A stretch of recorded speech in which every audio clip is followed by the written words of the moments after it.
السلام علیکم ورحمۃ اللہ وبرکاتہ۔ اعوذ باللہ السمیع العلیم من الشیطان الرجیم من ہمزہ ونفخہ ونفثہ۔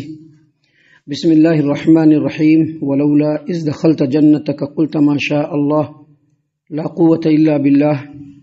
ان ترنی انا اقل منک مالا وولدا فعسى ربی ان یؤتینی خیرا من جنتک ویرسل علیہا حسبانا من السماء فتصبح صعيدا زلقا أو يصبح ماؤها غورا فلن تستطيع له طلبا وأحيط بثمره فأصبح يقلب كفيه على ما أنفق فيها وهي خاوية على عروشها ويقول يا ليتني لم أشرك بربي أحدا ولم تكن له فئة ينصرونه من دون الله وما كان منتصرا هنالك الولاية لله الحق هو خیر ثوابا و خیر عقبا۔ محترم سامعین کرام، سورۃ الکہف سورہ نمبر 18 اور اسی سورت سے بھی آپ کے سامنے آیت نمبر 39 سے لے کر کے آیت نمبر 44 تک، یعنی 39 نمبر کی آیت کریمہ سے لے کر 44 نمبر کی آیت کریمہ تک آپ کے سامنے تلاوت کی گئی۔ آپ کو یاد ہوگا اس سے پہلے جو 2 دروس آپ کے سامنے ہم نے پیش کیے ہیں، ان 2 دروس میں ہم نے اللہ تبارک و تعالیٰ کے بیان کو جو مثال کے طور پر کفار و مشرکین، کفار قریش اور تمام انسانوں کے لیے یہاں پر بیان کیے ہیں، اس کو ہم نے آپ کے سامنے اللہ کی توفیق سے پیش کیا تھا اور بتلایا تھا کہ اللہ تبارک و تعالیٰ نے اپنے پیارے رسول محمد عربی صلی اللہ علیہ وسلم کو مخاطب کرتے ہوئے کہا کہ آپ ان مشرکین مکہ کے سامنے 2 لوگوں کی مثال پیش کیجیے۔ ان میں سے ایک آدمی مومن اور موحد تھا جو دنیا پرست نہیں تھا، اور دوسرا جو تھا وہ کافر و مشرک اور دنیا پرست تھا۔ اللہ تبارک و تعالیٰ نے مثال میں یہ بھی بتلایا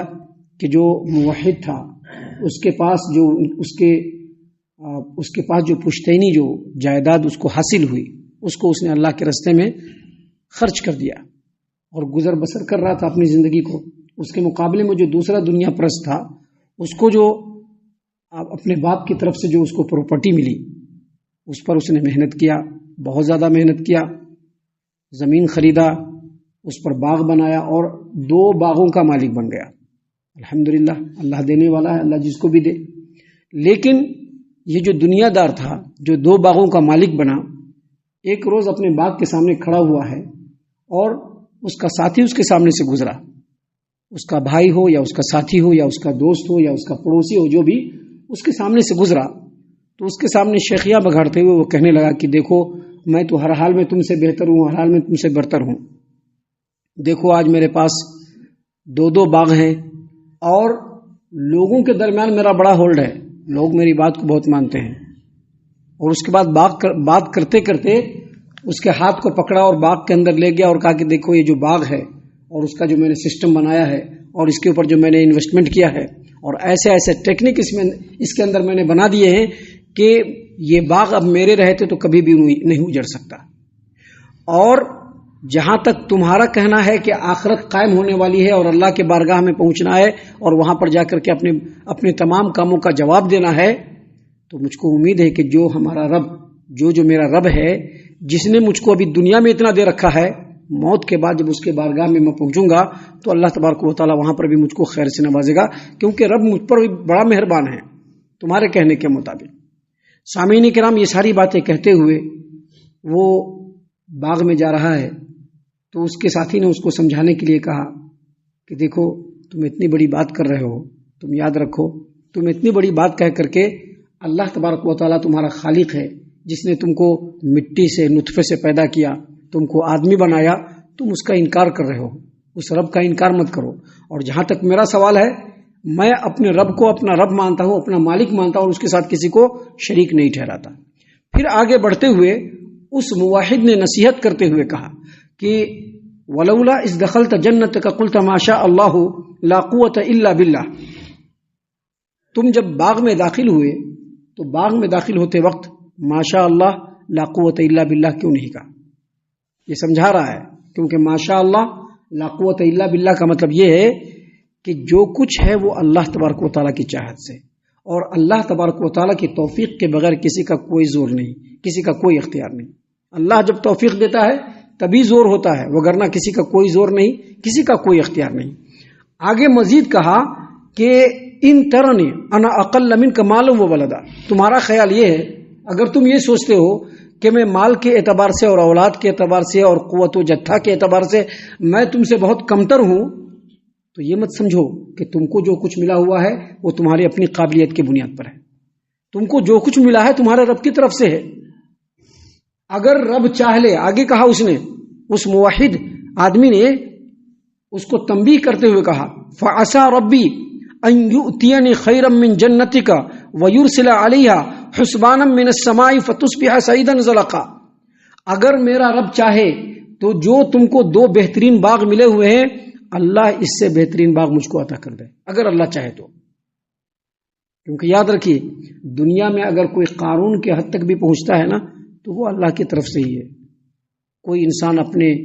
قابلیت سے کچھ بھی حاصل نہیں کر سکتا، اللہ جب چاہے گا تبھی ہوگا، وگرنہ اللہ تبارک و تعالیٰ کے نہیں چاہنے سے نہیں ہونے والا۔ یہی تعلیم دیتے ہوئے کہا کہ ممکن ہے کہ میرا رب تمہارے باغ سے بہتر باغ مجھ کو عطا کر دے، اور یہ بھی ممکن ہے وَيُرْسِلَ عَلَيْكُمْ حُسْبَانًا وَيُرْسِلَ عَلَيْهَا حُسْبَانًا مِّنَ السَّمَاءِ فَتُصْبِحَ صَعِيدًا زَلَقًا، جس باغ پر تم اتنا اترا رہے ہو، اتنا گھمنڈ کر رہے ہو، اللہ تعالیٰ اس باغ پر آسمان سے آفت نازل فرما دے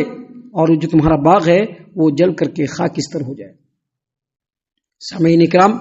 آگے مزید کہا اس نے او یصبح ماؤها غورا فلن تستطيع له طلبا، اور تمہارے باغوں کے درمیان سے جو اللہ تبارک و تعالیٰ نے نہروں کو جاری کیا ہے، اگر اللہ چاہے تو باغ کے نہر کے اس پانی کو اللہ تعالیٰ اس قدر نیچے لے جائے کہ تم اس پانی کو حاصل نہ کر سکو، اور کچھ ہی دنوں میں تمہارا باغ سوکھ کر کے مرجھا جائے۔ یہ ہمارے رب کے ہاتھ میں۔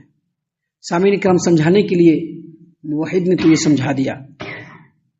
اور اس کو تنبیہ بھی کر دی اور اس کو وارننگ بھی دے دیا، لیکن اللہ تبارک و تعالیٰ کو یہ بات پسند آ گئی، اور تکبر کرنے والے کا جو تکبر ہے وہ اللہ تبارک و تعالیٰ کو بالکل ہی ناپسند ہوا، اور اللہ تبارک و تعالیٰ نے فوراً اس موحد کے منہ سے نکلی ہوئی بات کو اس کا مقدر بنا دیا۔ اللہ تبارک و تعالیٰ نے فرمایا وَأُحِيطَ بِثَمَرِهِ، اس کا باغ اور اس کے باغ کا جو پھل بالکل پک چکا تھا، بالکل پھل پھول رہا تھا، اس کے اوپر اللہ تبارک و تعالیٰ کی طرف سے عذاب اور آفت نے آ کر کے گھیر لیا اس کو۔ آگے اللہ تبارک و تعالیٰ نے فرمایا کہ ترنت اس کا باغ بالکل ستیہ ناس ہو گیا، تہس نہس ہو گیا۔ فَأَصْبَحَ يُقَلِّبُ كَفَّيْهِ عَلَى مَا أَنفَقَ فِيهَا وَهِيَ خَاوِيَةٌ عَلَى عُرُوشِهَا، اس کے تکبر کی سزا ملی، اللہ تبارک و تعالیٰ کی طرف سے آفت، فوراً اس کو باغ کو اپنے گھیرے میں لیا، اور صرف وہی مال نہیں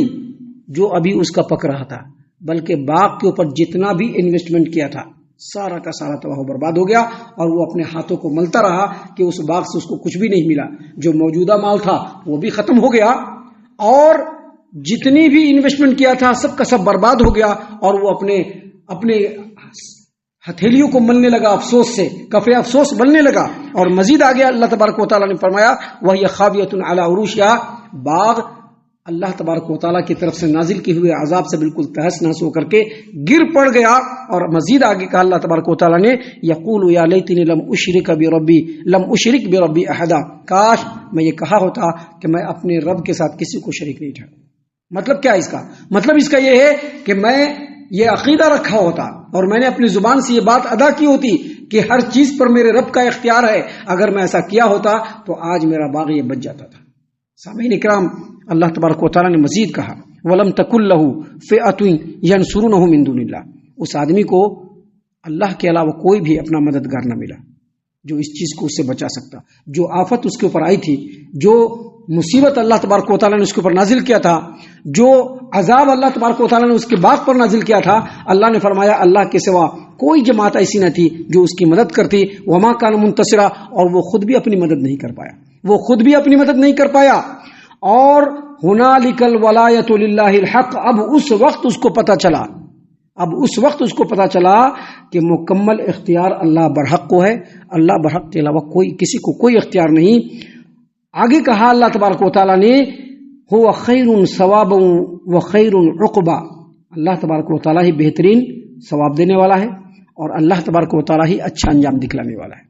گویا ان آیتوں کے ذریعے سے اور اس واقعہ اور مثال کے ذریعے سے اللہ تبارک و تعالیٰ نے مشرکین مکہ کو یہ سمجھایا